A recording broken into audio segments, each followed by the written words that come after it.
Masih ingat Marcus Horizon, kiper legendaris timnas Indonesia dan mantan suami Kiki Amalia? Ini kabarnya sekarang. Nama Marcus Horizon tentu sudah tak asing lagi di dunia sepak bola tanah air.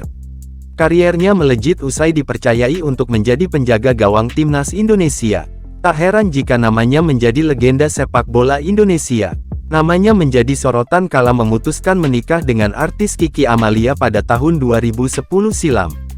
Sayangnya, rumah tangga tersebut hanya bertahan selama 2 tahun, di mana keduanya akhirnya memutuskan untuk bercerai di tahun 2012. Lantas, bagaimana kabarnya sekarang? Melansir akun Instagram pribadinya, diketahui bahwa kini Marcus akan maju sebagai caleg. Di bawah naungan Partai PDI Perjuangan, Marcus akan masuk dalam Dapil 6 Kota Bandung. Ia pun kerap membagikan potret kegiatannya saat mengikuti kegiatan partai. Marcus kini juga dipercayai untuk melatih kiper timnas U16. Dirinya pun juga tampak masih terlihat fit, tidak berbeda jauh dengan kondisinya saat masih menjadi atlet. Marcus juga kerap membagikan potret kesehariannya bersama keluarga tercintanya.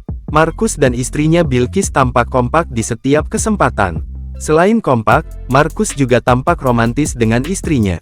Bukti keromantisan Marcus dan Bilqis terlihat dari foto-foto yang diunggah di Instagram.